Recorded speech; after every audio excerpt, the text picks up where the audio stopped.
खबरों में बिहार की सियासत की बात करते हैं, जहां पर आज एक बड़ा पन्ना पलट चुका है। मुख्यमंत्री नीतीश कुमार ने राज्यसभा के लिए नामांकन दाखिल तो कर दिया है, जिसके साथ ही अब यह भी साफ हो चुका है कि बिहार को जल्द एक नया मुख्यमंत्री मिलने वाला है। लेकिन अब ऐसे में सवाल यह है कि नीतीश की कुर्सी पर आखिरकार बैठेगा कौन। इसी बीच लोक जनशक्ति पार्टी के सांसद और चिराग पासवान की पार्टी से सांसद और चिराग पासवान के बहनोई ने एक बड़ा बयान देकर सियासी गलियारों में आग सुलगा दी है। अरुण भारती ने खुले तौर पर यह इच्छा जताई है कि वो चिराग पासवान को बिहार के अगले मुखिया के रूप में देखना चाहते हैं। हालांकि उन्होंने इसे अपनी निजी राय बताया है, लेकिन चिराग की दावेदारी ने सहयोगियों के बीच हलचल बहुत ज्यादा तेज कर दी है। दूसरी तरफ बीजेपी के अंदर से भी यही आवाज उठ रही है कि इस बार मुख्यमंत्री बीजेपी का ही होगा। वहीं विपक्ष इस खींचतान को एक अनार 100 बीमार वाली स्थिति बताकर चुटकी ली है। अब ऐसे में क्या चिराग के नाम पर बीजेपी मुहर लगाएगी या बिहार को एक नया चेहरा मिलेगा?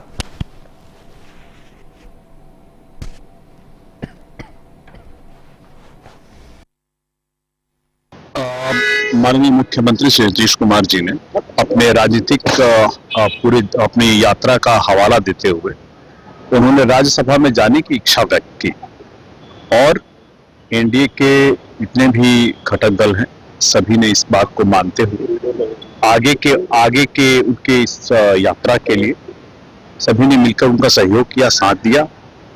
जंगल राज से निकाल करके लाने वाले नीतीश कुमार जी का राज्यसभा में जाना एक युग का अंत तो साथ साथ दूसरे युग का शुरुआत भी है और लोक जनशक्ति पार्टी रामविलास इसके लिए उनको बधाई देती है, उनको शुभकामनाएं देती है। तो ये पहली बार हुआ ना सर कि मुख्यमंत्री रहते हुए राज्यसभा का पर्चा दाखिल किया। देखिए, इतिहास में बहुत सारी चीजें ऐसी होती हैं जो पहले नहीं हुई या भविष्य में भी ऐसी चीजें होंगी जो अप्रत्याशित होगी, लेकिन आपको नेतृत्व के साथ साथ व्यक्तिगत जो इच्छाएं होती हैं उनको भी ध्यान में रखना होता है और इसके लिए चूंकि नीतीश कुमार जी की खुद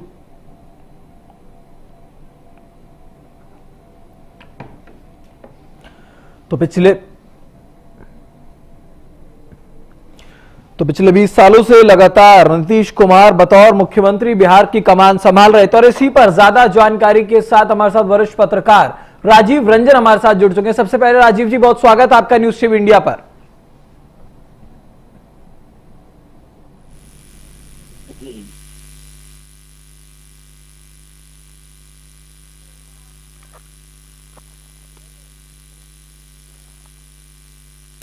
हेलो,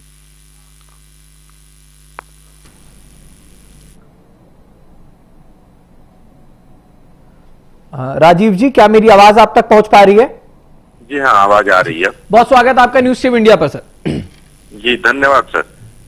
सबसे पहले ये जानना चाहेंगे आपसे, क्योंकि बिहार की हम बात कर रहे हैं, बिहार की राजनीति की हम बात कर रहे हैं। कहावत भी है कि जब जब ऐसा लगता है कि हम बिहार को बहुत ज्यादा समझने लगे हैं, तब तब बिहार एक नया झटका देता है राजीव जी।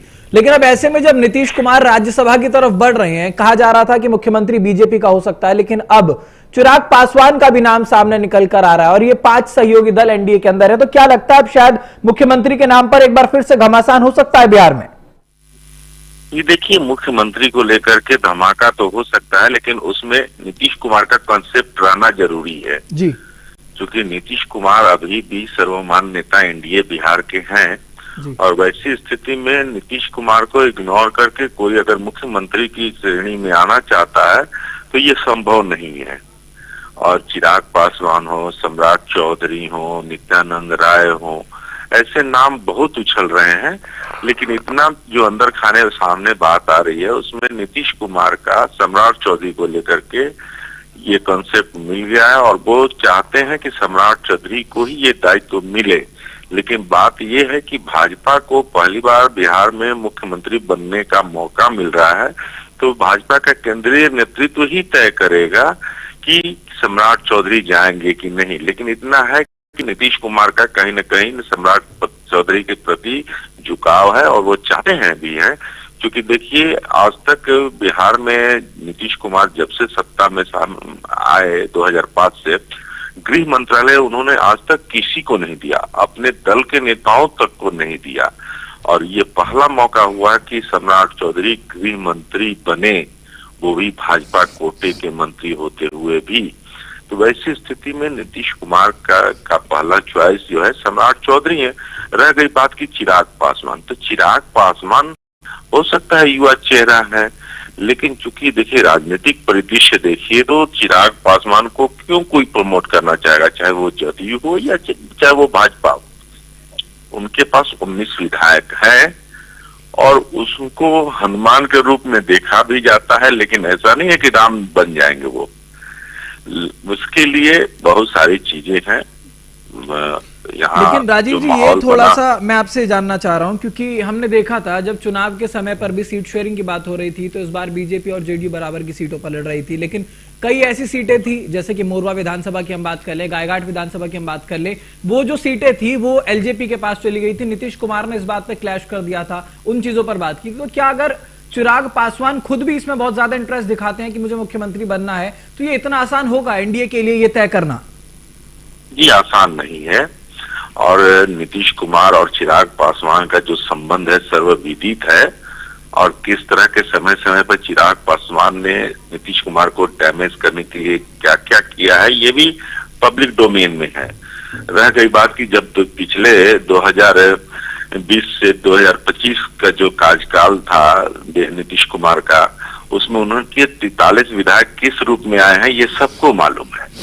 और रह गई बात की जब चिराग पासवान को जो 19 सीट जीते हैं उसमें से 29 सीटें उनकी मिली थी, वो सीटें उन्हीं को मिली थी, वो सीट मिली थी जिस पर एनडीए हारी थी जी। तो वो एक अलग मुद्दा है। लेकिन एक बात जान लीजिए कि चिराग पासवान को लेकर के जदयू खेमा कभी नहीं तैयार होगा कि चिराग पासवान सीएम बने, और बिना जदयू के सहयोग के यहाँ सरकार नहीं बननी है किसी की भी सरकार को। भाजपा अगर अलग भी होती है तो उस स्थिति में चिराग को लेकर के तो वो सरकार नहीं बना पाएगी, आंकड़े गवाह हैं। और रह गई बात की नीतीश कुमार ने सत्ता छोड़ी है, मैंने सीएम पोस्ट छोड़ा है, न कि बिहार में कमांड छोड़ा है। और नीतीश कुमार जो चाहेंगे आगे भी होता रहेगा। कल हमारी नीरज कुमार जो हैं जदयू के प्रवक्ता हैं और एमएलसी हैं और पूर्व मंत्री भी हैं और वरिष्ठ नेता भी हैं, कल मुख्यमंत्री आवास पर जब विधानमंडल सदस्यों का बैठक हुआ था नीतीश कुमार के साथ, सर्वसम्मति से बात हुई थी कि भाई आप नहीं जाइए, उन्होंने समझाया कि मैं हूं ना। तो वैसी स्थिति में वो बाहर आकर के निकल रहे हैं कि वो आप हमको हेट कर सकते हैं लेकिन आप हमको दरकिनार नहीं कर सकते हैं, ये कहना था नीरज कुमार का। और ये बहुत बड़ी बात उन्होंने कही है, ये लाइन पंच लाइन है, अपने आप में काफी बिल्कुल एक बड़ी बात अपने आप में कि अगर वो जा भी रहे हैं लेकिन जो निर्णय है, जो निर्णायक फैसले हैं वो अभी भी उनके हाथ में। बहुत धन्यवाद आपका तमाम जानकारी के लिए और हमारे साथ जुड़ने के लिए राजीव जी। तो नीतीश कुमार का साफ ये कहना है कि बेशक वो राज्यसभा की तरफ बढ़ रहे हैं लेकिन बिहार की सियासत में अभी भी जो महत्वपूर्ण फैसले हैं वो उनके हाथ में रहेंगे। इस पर ज्यादा जानकारी के साथ हमारे सहयोगी अमन ओझा भी हमारे साथ जुड़ रहे हैं। अमन, चिराग पासवान का नाम भी अब एक बार फिर से उछल कर आ रहा है। चुनाव के समय पर चिराग पासवान का यह बयान भी था कि अगर मुझे मौका मिला तो मैं केंद्र की राजनीति से हटकर बिहार के लिए काम करना चाहूंगा। बिहार फर्स्ट, बिहारी फर्स्ट वाली जो पॉलिसी की वो बात करते हैं, क्या ये माना जाए कि एक बार फिर से उस पर काम करने की इच्छा वो जता रहे हैं, या फिर अरुण भारती जो कह रहे हैं वो उनके मन की बात उनके मुंह से कहलवा रहे हैं? अमन,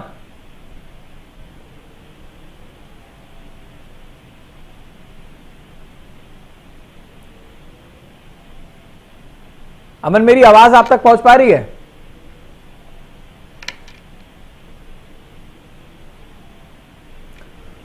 तो पिछले 20 साल से नीतीश कुमार जो बिहार के मुखिया के रूप में वहां काम कर रहे थे, अब ऐसे में नीतीश कुमार का राज्यसभा जाना बिहार के लिए एक अलग तरीके का असमंजस है।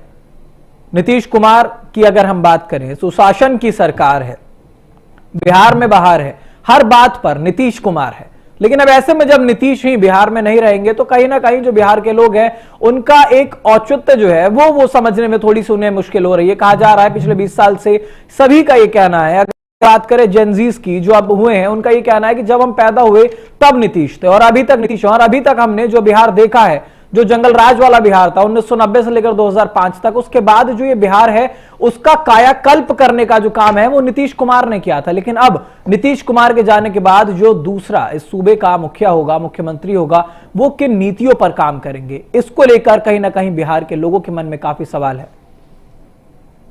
तो अमन ओझा हमारे साथ जुड़ चुके हैं एक बार फिर से। अमन, नीतीश कुमार जा रहे हैं राज्यसभा, लेकिन अब मुख्यमंत्री की सीट को लेकर के जो पेच है वो फंस रहा है। एनडीए में पहले कहा जा रहा था कि बीजेपी का चेहरा होगा, लेकिन अब ताल ठोक दी गई है अरुण भारती की तरफ से कि चिराग पासवान को सीएम बनाया जा सकता है। तो क्या माना जाए केंद्र की राजनीति से हटकर चिराग पासवान भी एक बार फिर बिहार में आना चाहते हैं, बिहार की राजनीति की कमान संभालना चाहते हैं? अमन, देखिए ऋतिक, बहुत लोगों को बहुत कुछ लग रहा है, बहुत लोगों को तो ये भी लग रहा है कि नीतीश के जाते ही सब कुछ बदल जाएगा। अगर आप पिछड़ा हिंदुत्व हो गया 90 वाली राजनीति फिर से हावी हो जाएगी। लेकिन आपको फिर से एक बार बता दें, हालांकि आप आकर जिक्र कर रहे हैं चिराग पासवान का, तो देखिए बिहार के मुख्यमंत्री पद पर कई दावेदार हैं। मुख्यमंत्री नीतीश कुमार के इस्तीफा के बाद, राज्यसभा के पर्चा भरने के बाद कई नाम जो है रेस में दौड़ रहे हैं। अब इसी भी चिराग पासवान का नाम आया है, और इस चिराग पासवान के नाम आज आते ही सियासत में देखिए एक अलग सी बवाल मचा हुआ है, सुलग रहा है। अरुण भारती जो उनके बहनोई है, चिराग पासवान के अपने बहनोई है अरुण भारती जी, जमुई से सांसद भी है, उन्होंने साफ कर दिया है, यानी सीएम पद के लिए चिराग पासवान का नाम आगे रख दिया है। दावा ठोक रहे हैं कि चिराग पासवान भी उस लायक है, उस काबिल है कि उन्हें सीएम कैंडिडेट के रूप में देखा जा सकता है। विपक्ष भी हमलावर है, विपक्ष पर तंज कस रही है, आरजेडी की हो या फिर कांग्रेस हो, सब तंज कस रहे हैं, चिराग पासवान को निशाना साध रहे हैं। लेकिन अब ऐसे में चिराग पासवान की एंट्री जो है अब बिहार की राजनीति में अलग आग लगाने वाली है, सियासत को बौखलाने वाली चीज साबित हुई। लेकिन एक चीज बात बता दें आपको, बिहार की राजनीति को जब तक लोग समझ पाते हैं तब तक कुछ अलग करवट बदल देती है बिहार की राजनीति। कल जब बैठक हुई थी नीतीश कुमार के मुख्यमंत्री के आवास पर, उन्होंने साफ कहा है कि किसी भी दबाव में वो ऐसा नहीं कर रहे हैं, राज्यसभा नहीं जा रहे हैं। उन्होंने साफ कर दिया है, कार्यकर्ताओं ने उनके पुनः विचार करने का भी प्रस्ताव किया है कि पुनः विचार कीजिए। उन्होंने स्पष्ट कहा है वो खुद जा रहे हैं और बिहार की राजनीति पर नजर रखेंगे। तो ये साफ है, उन्होंने ऐसा कहा है कि वो नजर रखेंगे, इसका मतलब है कि बिहार को छोड़ नहीं रहे हैं। और जो भी उम्मीदवार हैं अपने आप को दावेदार बता रहे हैं कि हम सीएम की दावेदारी है, तो अभी नीतीश कुमार अभी आउट नहीं हुए हैं। नीतीश कुमार हैं इस पॉलिटिक्स में, भले दिल्ली जा रहे हैं। उन्होंने साफ कहा है उनके बैठक में, प्रवक्ता नीरज कुमार ने भी उन विधायकों ने, सभी विधायकों ने मिलकर मुख्यमंत्री के बेटे यानी निशांत को पार्टी में शामिल करने की मांग की है। और उम्मीद है कि आज या कल तक निशांत कुमार जदयू में शामिल भी हो जाए। देखिए ये साफ है, अध्यक्ष संजय झा जी भी इसके सपोर्ट में है, मंत्री राम सिंह भी सपोर्ट में है। निशांत की राजनीति को लेकर सॉफ्ट एंट्री की बात चल रही है, यानी सॉफ्ट लॉन्चिंग कर रहे हैं नीतीश कुमार अपने बेटे की। तो ये तो साफ है कि किसी भी कीमत पर सीएम की कुर्सी अगर जाती है तो कम से कम अपने बेटे को तो सुरक्षित रखना ही चाहेंगे। और देखिए अपने बेटे को सुरक्षित रखने के लिए नीतीश कुमार ने अगला दाव खेल दिया है। तो चिराग पासवान की देखिए, हालांकि चिराग पासवान का औपचारिक कुछ ऐसा कुछ उनका ऑफिशियल ऐसा कुछ बयान नहीं आया है। बिल्कुल ये साफ है कि निशांत के लिए भी रास्ता बनाने का काम अब नीतीश कुमार ने किया है कि वो राज्यसभा पहुंच जाए और बेटे उनके जो हैं बिहार की सियासत में एंट्री ले ले, एक एक्टिव पॉलिटिक्स में फिर उनका भी नाम आए। बहुत धन्यवाद अमन आपका तमाम जानकारी के लिए।